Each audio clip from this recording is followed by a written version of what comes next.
El presidente Pedro Castillo el día de hoy participó en una misa donde la verdad que el cardenal sigue pues el guión de la derecha. Este guión ya yo lo he escuchado en otros países y la verdad que la iglesia siempre ha estado pues activo en lo que es la política no solo peruana, sino a nivel internacional. Siempre la derecha ha estado metido en la política porque ellos tienen sus propios intereses, ¿ah? Y acá también, la verdad que el día de hoy se le pudo ver al presidente Pedro Castillo, la verdad que se le vio triste a Pedro Castillo como haciéndose media culpa y hoy se ve solo, ¿ah? Pedro Castillo cada día se está quedando solo. Aquí lo pude ver a Castillo el día de hoy solito, adelante, sin nadie que le acompañe, sin amigos. Y eso, la verdad, yo considero Pedro Castillo, ojalá que hoy día el haber asistido a misa te lleve un poco a analizar las cosas y reflexionar sobre los pasos que estás dando. Hoy date cuenta que has estado solo en misa, sin amigos, abandonado. ¿Y por qué pasa eso? Porque hoy le estás fallando a tus amigos, a la gente que te llevaron a lograr donde tú hoy te encuentras. Pero hoy lo que pude notar, le digo esto porque ya nosotros pues vemos constantemente, estamos viendo en los diferentes países del mundo por el trabajo que tenemos, estamos activos viendo los diferentes acontecimientos mundiales y vemos el papel que juega pues la derecha internacional de la mano con la Iglesia Católica. Y hoy lo que trataba el monseñor una y mil veces era hacerle entender a Pedro Castillo, decirle a Pedro Castillo que ese era el objetivo, que lo que está haciendo está bien, que no haga caso a los que quieren una cuota de poder, que no hagan caso a los demás, que dando a entender que es bueno abrirle la puerta a todos, o sea, a la derecha. Entonces, de eso se ha tratado.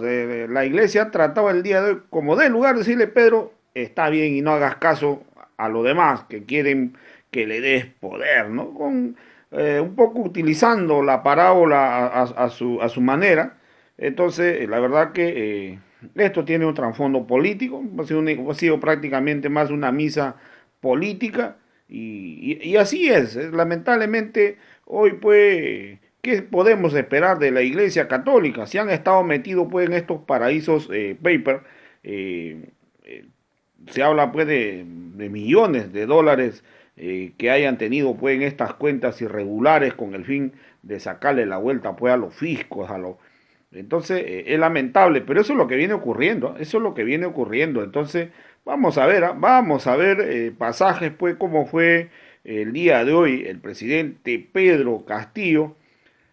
Parece que Pedro le estaba pidiendo un milagrito, parece que Pedro Castillo está pidiendo un milagro al Todopoderoso.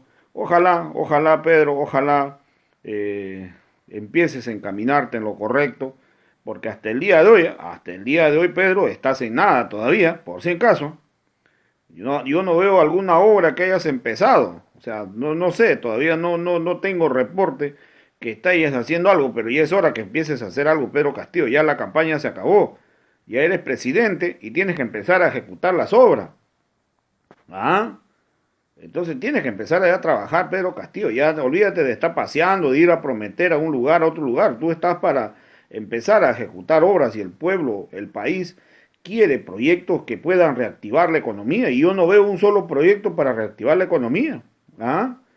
Yo pienso que a Pedro le están asesorando mal. ¿Ah? Él cree que reactivar economía es empezar una obra en un pueblo. Eso no es reactivar la economía, Pedro Castillo. Eso lo llama la derecha. La derecha piensa que reactivar la economía es empezar una obra tal, no.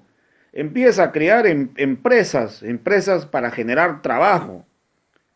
A ver, vamos a ver si hasta fin de año creas una empresa para generar empleo, para dar puestos a 5.000, a 10.000 personas. Empieza a crear fábricas, que es tan fácil hacerlo, Pedro Castillo, que no te va a costar más de 500 millones a 1.000 millones crear una fábrica que puede dar 1.000 puestos de trabajo, miles de puestos de trabajo se puede generar. Eso se llama reactivar la economía, Pedro Castillo.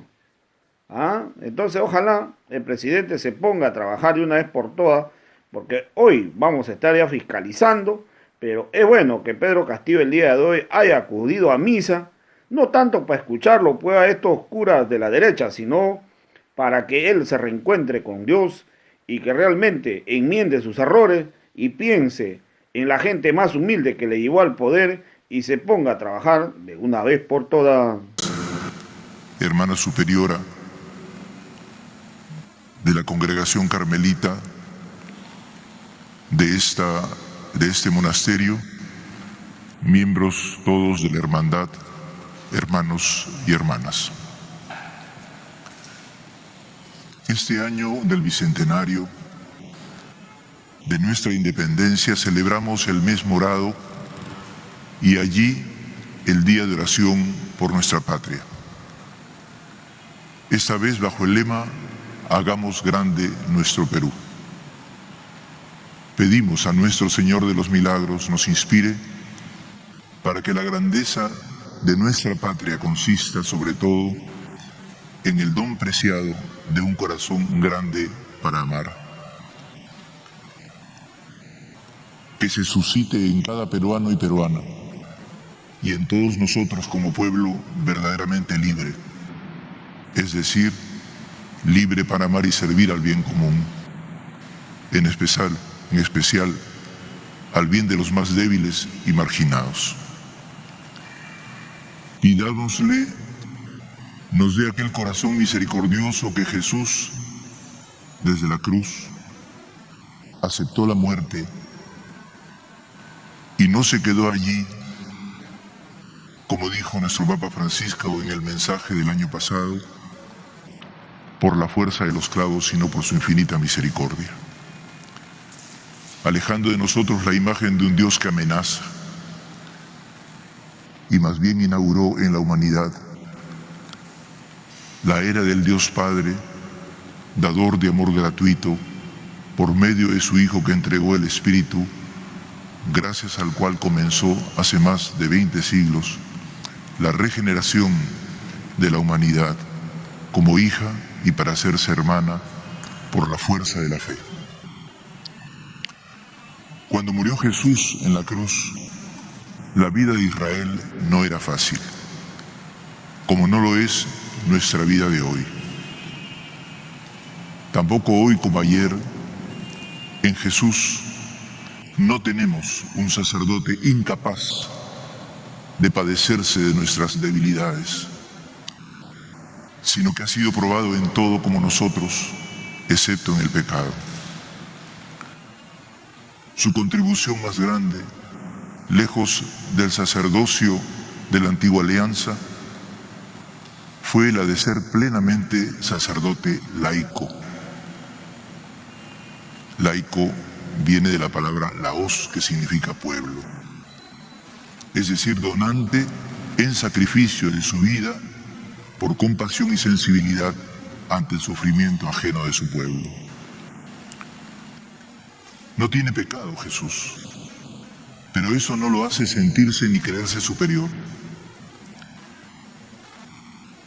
ni actúa mirando desde las alturas del poder y la gloria con desprecio de la vida del pueblo debilitado, sino que desde dentro de él, sin arrogancia y sin vanidad, se inscribe para podernos acercar sin miedo a él, confiados, porque nos ama, en especial a los más pequeños. Podemos acudir alegres a ese trono de la gracia que paradójicamente es su cruz. Ese impresionante trono que levantamos y paseamos por nuestras calles en condiciones normales, y al que seguimos para alcanzar no solo ser perdonados, sino también para recibir la capacidad de perdonar, de amar y tener sensibilidad misericordiosa por todos y en especial servir a los que más sufren, como dice el texto de hoy, para su auxilio oportuno.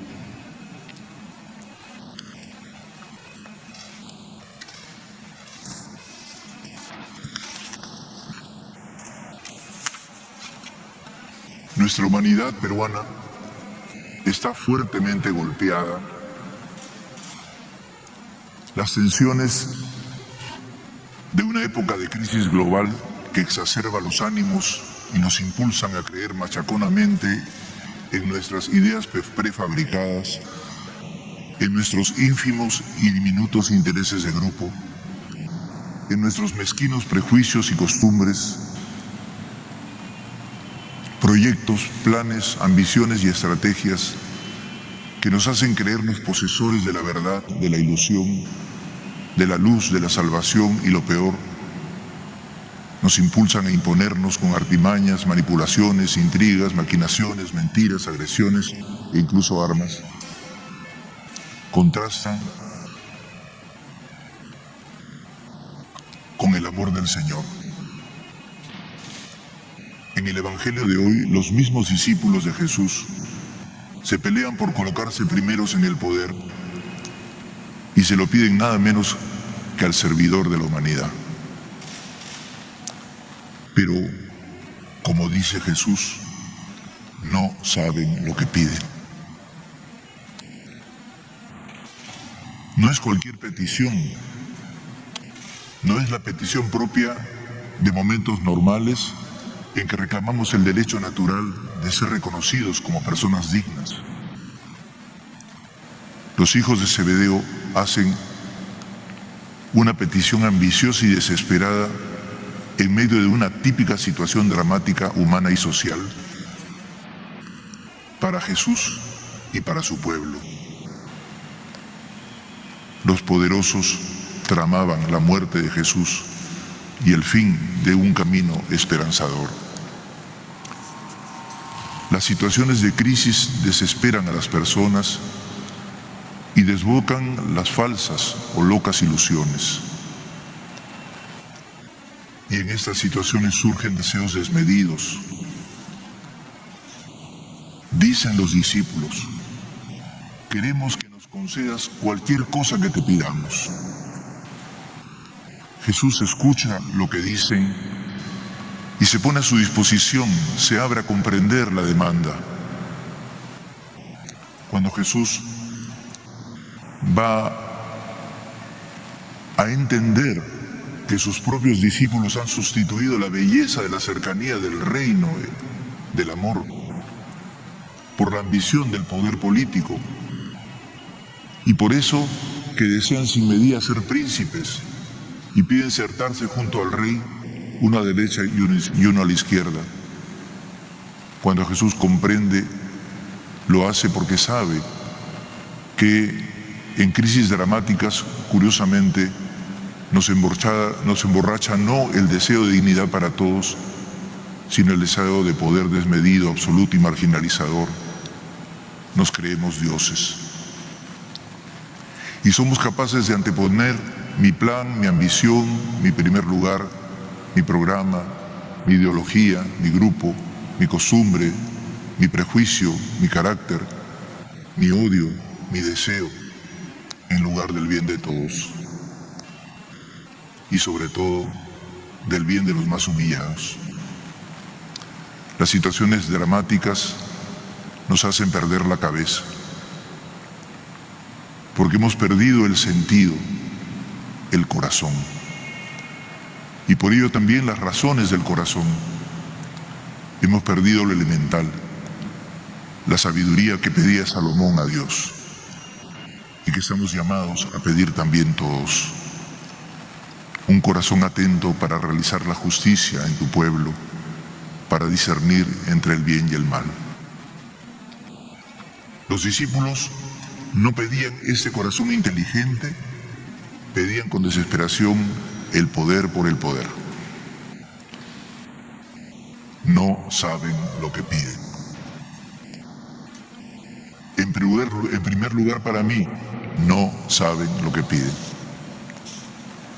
Jesús, que ve la honda locura en la que han entrado sus discípulos, los quiere ayudar.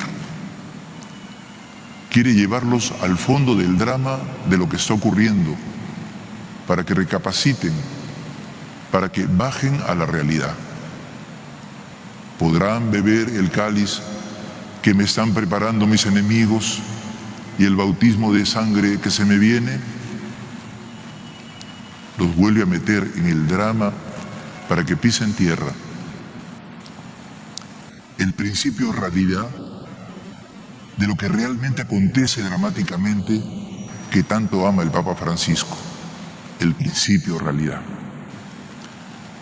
Ese principio realidad para dejar de imaginarnos castillos en el aire, locas ilusiones que nos contaminan, mentiras que nos creemos a ciegas, pretensiones inalcanzables que perseguimos, abolengos que no tenemos, glorias que están solo en nuestra imaginación y amenazan nuestra sensibilidad, nuestra intuición, nuestra creatividad, nuestra poesía y capacidad crítica, nuestra lucidez. Así, en los momentos difíciles de las crisis dramáticas, nos creemos lo máximo, nos obcecamos y despreciamos a los demás.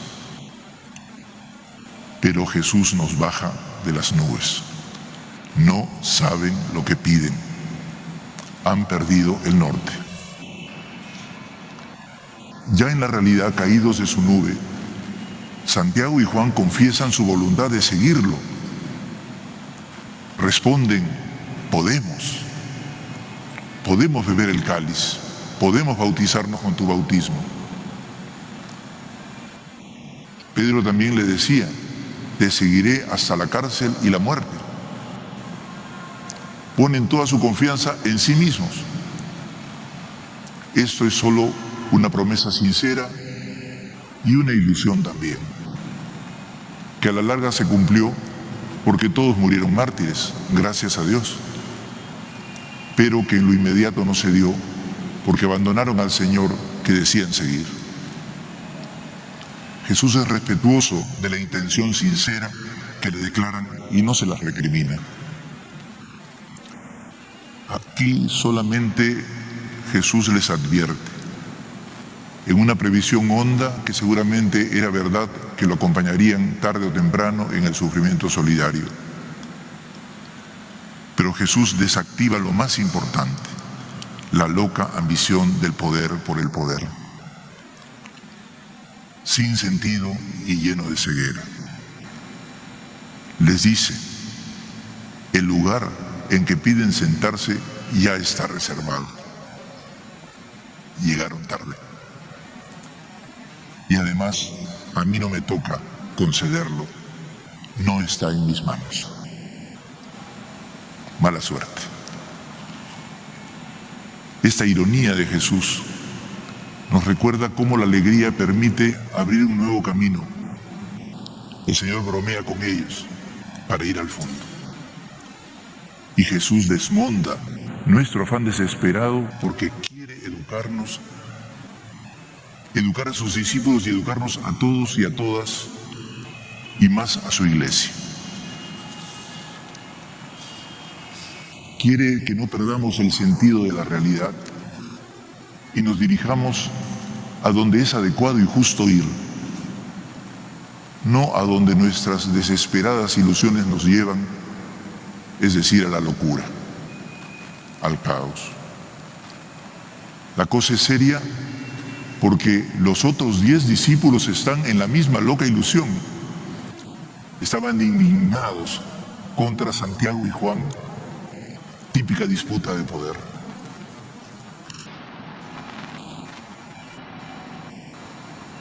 Propio de toda situación dramática es el peligro de la locura generalizada. Y por ello Jesús la desmonta y en medio del momento crítico educa con paciencia. Saben que los que son tenidos como jefes de las naciones las dominan, como señores absolutos, y sus grandes los oprimen con su poder. Pero no ha de ser así entre ustedes, pues el que quiera llegar a ser grande entre ustedes, que sea su servidor, y el que quiera ser el primero entre ustedes, que sea esclavo de todos, que tampoco el Hijo del Hombre ha venido a ser servido, sino a servir y a dar la vida en rescate por la multitud. No nos dice que no pretendamos ser los primeros, pero para servir y no para ser servido. Ese camino que Jesús siguió en la cruz nos sigue recorriendo hoy día en nuestros quehaceres diarios, especialmente en quienes tenemos responsabilidad en el país. Dejémonos interrogar y resucitar por las palabras de Jesús. No será así entre ustedes, mucho más si somos creyentes. Pero también esto va para todos. Las bases del verdadero poder son el servicio al bien común y especialmente a los más necesitados. Y es el criterio para construir una patria llena de esperanza y de alegría. Aprendiendo a rectificar en el camino, aprendiendo a dar pasos y a construir nuevas relaciones con todos los que tienen buena voluntad, se irradia la sensibilidad que permite que tengamos un ancho corazón para servir, para amar y para reconstruir todas las heridas que todavía nos quedan en nuestro amado Perú, amado también por el Señor, con la generosidad del Señor de los Milagros. Que Dios los bendiga y los acompañe y nos acompañe a todos. Amén.